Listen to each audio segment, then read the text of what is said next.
बिस्मिल्लाहिर्रहमानिर्रहीम। Hello dear students, आज के लेक्चर में हम पढ़ेंगे एक्सरसाइज 2.1 का क्वेश्चन नंबर फर्स्ट से। ठीक है, तो देखो इससे पहले हमने पढ़ा था, इस चैप्टर का इंट्रोडक्शन पढ़ा था। उसमें हमने साइन ट्रिग्नोमेट्रिक फंक्शंस के रेंज और डोमेन पढ़े थे, क्या क्या आता है। और हमने इन्वर्स ट्रिग्नोमेट्रिक फंक्शंस के भी क्या पढ़े थे, रेंज और डोमेन हमने पढ़े थे। ठीक है, और वहाँ पे कैसे हम रेंज निकालते हैं, कौन से इंटरवल में उसका इन्वर्स एग्जिस्ट होता है, वो सब हमने पढ़ा था। ठीक है, अब देखो इसमें क्या करना है, एक्सरसाइज के क्वेश्चंस में हमें करना है, बोल रहा है find the principal value of the following. इन जो यहाँ पे ट्रिग्नोमेट्रिक फंक्शंस दिए हुए हैं, इनका हमें प्रिंसिपल वैल्यू निकालना है। तो देखो प्रिंसिपल वैल्यू क्या होता है, प्रिंसिपल वैल्यू वो इन्वर्स ट्रिग्नोमेट्रिक फंक्शंस के वो वैल्यूज़ होते हैं। ये इन्वर्स ट्रिग्नोमेट्रिक फंक्शंस है तो इनके वो वैल्यूज़ होते हैं जो प्रिंसिपल रेंज के बीच में हो। जैसे कि हमारा साइन इन्वर्स एक्स का रेंज क्या होता है, minus open close interval -π/2 to π/2 होता है। तो जो उसी के बीच में, उस इंटरवल के बीच में जो वैल्यू आए इसका, तो वही क्या होता है, हमारा प्रिंसिपल वैल्यू होता है। हम यहाँ पे देखो सॉल्व करके आपको दिखाएंगे। ठीक है, तो देखो हमारा सॉल्यूशन फर्स्ट का। ठीक है, देखो क्या है हमारे पास, साइन इनवर्स ऑफ -1/2, इसका हमें प्रिंसिपल वैल्यू निकालना है। ठीक है, तो क्या आएगा, देखो साइन इनवर्स ऑफ -1/2 साइन की किस वैल्यू पे होता है। देखो यहाँ पे हम फिर से आपको लिखते हैं, यहाँ पे साइन हो गया और यहाँ पे कॉस हो गया। ठीक, साइन क्या क्या होता है, 0, 1/2, 1/√2, √3/2 और इसके बाद 1 होता है। ठीक है, इसी तरह कॉस का तो इसका उल्टा होता है, कॉस यहाँ से 1 आएगा, यहाँ पे √3/2 आएगा और यहाँ पे 1/√2 आएगा और यहाँ पे 1/2 आएगा और यहाँ पे 0 आएगा। ये 0 डिग्री हो गया, ये π/6 मीन्स 30 डिग्री हो गया, ये π/4 मीन्स 45, ये π/3 मीन्स 60 डिग्री, ये π/2 मीन्स 90 डिग्री हो गया। ठीक है, ये वैल्यूज़ हो गया। ये यहाँ पे आपको साइड में ऐसे ही लिखना है क्वेश्चन करते समय। ठीक है, अब देखो 1/2 है यहाँ पे, तो साइन 1/2, साइन 1/2 किस पे आ रहा है, π/6 पे, मीन्स 1/2 को हम ऐसे लिख सकते हैं साइन ऑफ π/6। ठीक है, ऐसे लिख सकते हैं। अब लेकिन देखो हमारा फॉर्मूला क्या था, साइन और sine inverse of sine x is equal to x था। लेकिन ये कब था, जब एक्स कौन से इंटरवल में लाई कर रहा हो, if X belongs to -π/2 to π/2, तब जाके हम ऐसे लिख सकते हैं। ठीक है, लेकिन यहाँ पे देखो क्या था, साइन इनवर्स साइन एक्स था, यहाँ पे साइन इनवर्स, यहाँ पे आगे क्या आ गया, हमारा माइनस भी आ गया। तो इस माइनस को ख़त्म करने के लिए हमारे पास एक फॉर्मूला है, देखो क्या आता है, sine of -x is equal to क्या आता है हमारा, माइनस साइन एक्स आता है। ये तो फॉर्मूला है हमारा। ठीक है, साइन ऑफ -x किसके बराबर आता है, माइनस साइन एक्स के बराबर आता है। ठीक है, तो यहाँ क्या आएगा, इसको हम ऐसे लिख सकते हैं, sine inverse, sine of -x को हम क्या लिख सकते हैं, sine of minus sine x को हम sine of -x minus theta ऐसे लिख सकते हैं, -π/6 लिख सकते हैं। ठीक है, तो अब देखो हमारे फॉर्मूले के फॉर्म में आ गया, इसके फॉर्म में आ गया। ठीक, तो ये क्या होता है, sine inverse of sine x is equal to -π/, sine inverse of sine of -π/6 किसके इक्वल आएगा, π/6 के इक्वल आएगा। डायरेक्ट यहाँ पे जो था वो उसके बराबर आएगा, लेकिन ये वैल्यू जो है यहाँ पे क्या है, -π/6, -π/6 इस इंटरवल के बीच में आना चाहिए। तो -π/2 और π/2 के बीच में तो ही आएगा -π/6। सो डायरेक्ट हम यहाँ पे क्या लिख सकते हैं, -π/6।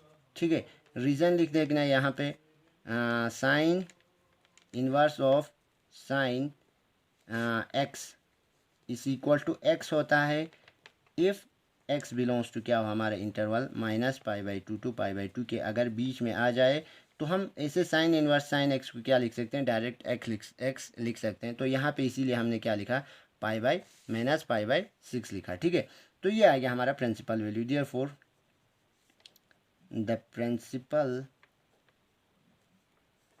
वैल्यू ऑफ किसका, साइन इनवर्स -1/2 इस क्या आ गया, -π/6 आ गया हमारा।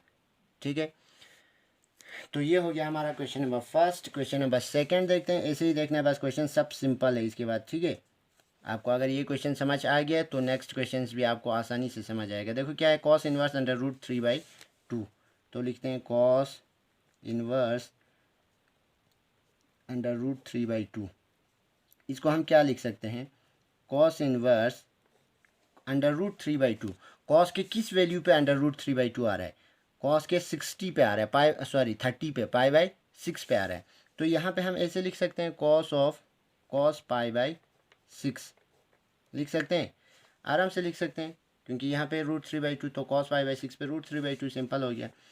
तो देखो फिर से वही फॉर्मूला लगेगा, यहाँ पे क्या आएगा हमारे पास, cos inverse of cos x is equal to हमारे क्या आता है, एक्स आता है। लेकिन ये वाला एक्स कहाँ बिलोंग करना चाहिए, वो हमने आपको रेंज में इन्वर्स वाले रेंज में बताया था, एक्स बिलोंग्स टू क्या होना चाहिए, पक्का हमारा 0 to पाई होना चाहिए, मीन्स 0 और 180 के बीच में आना चाहिए। π/6 तो 0 और 180 के बीच में है, तो हम इसको डायरेक्ट लिख सकते हैं यहाँ पे π/6। रीज़न लिख देना यहाँ पे फिर से यही ये वाला, ठीक है, ये रीज़न लिख देना, since cos inverse of cos x is equal to x होता है जब एक्स बिलोंग्स टू क्या हो, 0 to पाई, मीन्स ये वाला जहाँ पे ये वैल्यू जो है वो 0 to पाई के बीच में होना चाहिए, तब जाके हम डायरेक्ट इसी को लिख सकते हैं। तो बस हो गया, therefore the principal value of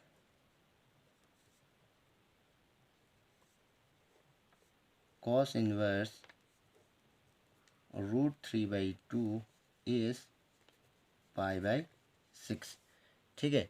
तो ये हो गया हमारा क्वेश्चन नंबर सेकंड। अब देखो नेक्स्ट क्वेश्चन क्या है हमारा, क्वेश्चन नंबर थर्ड में हमारा कॉसेक इनवर्स 2, ठीक। तो question number third, cosec inverse 2, ठीक। तो कॉसेक इनवर्स 2 को क्या लिख सकते हैं, कॉसेक इनवर्स 2 कौन से वैल्यू पे आ रहा है, कॉसेक किसका हमारा उल्टा है, कॉसेक है हमारा साइन का, साइन का 2 किधर आएगा, यहाँ पे देखो 1/2 को अगर हम उल्टा करें तो 2 आ जाएगा, मीन्स π/6 पे आ रहा है, ठीक है। तो इसको हम ऐसे लिख सकते हैं, कॉसेक π/6, ठीक। तो देखो ये फिर से वही आएगा हमारा, फिर से फॉर्मूला लगेगा, यहाँ पे क्या आएगा, कॉसेक इनवर्स कॉसेक एक्स इस इक्वल टू क्या आता है, एक्स आता है। लेकिन एक्स कहाँ से आना चाहिए, if X is equal to क्या हो, इफ़ या एक्स बिलोंग्स टू, कॉसेक का इंटरवल क्या था हमारा, -π/2 to open close interval -π/2 to π/2 minus यहाँ पे क्या था 0, ठीक, ये इंटरवल था, ठीक है। तो ये आ रहा है, इसमें आ रहा है, ये था π/6 है, π/6 तो -π/2 और π/2 के बीच में ही आता है, ठीक है। 0 तो है नहीं, अगर 0 होगा तो इसमें ये हमें सेटिस्फाई नहीं होगा, तो इसको हम direct cos inverse of cos x को क्या लिख सकते हैं, एक्स लिख सकते हैं। तो यहाँ पे एक्स था, यहाँ पे क्या है π/6 है, तो इसको हम क्या लिख सकते हैं, π/6 लिख सकते हैं, ठीक है। यहाँ पे रीज़न लिख देना, रीज़न लिखना है यही, cos inverse of cos x is equal to x if x belongs to this, ठीक है। तो ये आ गया, बहुत ही आसान है, बस आपको मतलब क्या आना चाहिए, कंसेप्ट अगर क्लियर हो तो ये तो बहुत ही आसान है क्वेश्चंस करना, ठीक है। Cosec inverse 2 is equal to क्या आ गया हमारा, π/6 आ गया, ठीक है। तो ये हो गया हमारा क्वेश्चन नंबर थर्ड। अब देखते हैं question number fourth. Question number fourth में क्या है, tan inverse minus under root 3, tan inverse minus under root 3, ठीक है। तो tan inverse minus under root 3 को हम कैसे लिख सकते हैं, tan इनवर्स रूट 3 माइनस है आगे, और रूट 3 कहाँ पे आएगा हमारा, साइन अपॉन कॉस tan आता है। तो देखो यहाँ पे रूट 3/2 1/2, तो इन दोनों को अगर हम डिवाइड करें साइन बाई कॉस को तो 2 कैंसिल हो जाएगा, रूट 3 ही बचेगा, मीन्स साइन ऑफ 60 पे हमारा कितना आता है, रूट 3 आता है। तो यहाँ पे -tan और π/3 लिख सकते हैं, ऐसे लिख सकते हैं, ठीक है। लेकिन फिर से वही आ गया, यहाँ पे माइनस आ गया, हमारा फॉर्मूला कैसे होता है, देखो tan inverse of tan x आता है, तब जाके ये किसके बराबर होता है, x के बराबर होता है। लेकिन x कहाँ से बिलोंग करना चाहिए हमारा, x belongs to minus open interval -π/2 to π/2, इसमें बिलोंग होना चाहिए, ठीक है।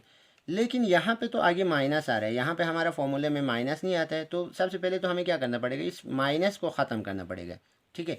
माइनस को ख़त्म करने के लिए फिर से वही, यहाँ पे देखो हमने कौन सा फॉर्मूला यूज़ किया था, sine of minus x is equal to minus sine x, यहाँ पे भी यही फॉर्मूला यूज़ होगा। tan ऑफ माइनस एक्स किसके बराबर होता है हमारा, -tan x के बराबर होता है, ठीक है। आपको याद रखना है ट्रिग्नोमेट्रिक 6 फंक्शंस में से सिर्फ 2 फंक्शंस इस माइनस को ख़त्म करते हैं। कौन सा करता है? कॉस अगर माइनस एक्स हो तो ये माइनस को खा जाता है, सीधे पॉजिटिव आता है, कॉस एक्स आता है। और कॉस का उल्टा क्या है? सेक। तो सेक ऑफ माइनस एक्स है, तो इस ये भी माइनस को ख़त्म करते हैं, डायरेक्ट क्या आता है हमारा? सेक एक्स आता है। बाकी जो 4 बचे हैं, साइन, टेन, कॉट, कोसेक, वो सब क्या आता है? माइनस बाहर फेंक देते हैं। अगर टेन ऑफ माइनस एक्स है तो माइनस टेन एक्स। तो यहाँ पे हमारा क्या आ जाएगा? Ten inverse of minus ten x है, इसको हम ऐसे लिख सकते हैं, ten of minus pi by three. ठीक, ये हो गया।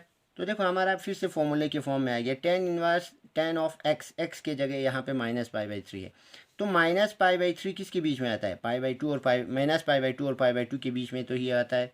तो ये डायरेक्ट इसको हम क्या लिख सकते हैं? माइनस पाई बाई थ्री लिख सकते हैं। X, tan inverse of tan x is equal to x. तो हमने x की जगह माइनस पाई बाई थ्री था तो ये लिखा। रीज़न साथ में यहाँ पे लिखना है, ये वाला फॉर्मूला लिखना है, ठीक है।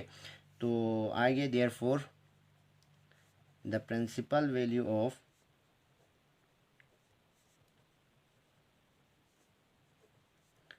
Ten inverse minus root three is equal is, या क्या आ गया? माइनस पाई बाई थ्री आ गया। सो ये हो गया हमारा एक्सरसाइज 2.1 का क्वेश्चन नंबर 4 तक। तो नेक्स्ट लेक्चर में हम पढ़ेंगे आगे, क्वेश्चन नंबर 5 से स्टार्ट करेंगे, ठीक है। So thank you very much.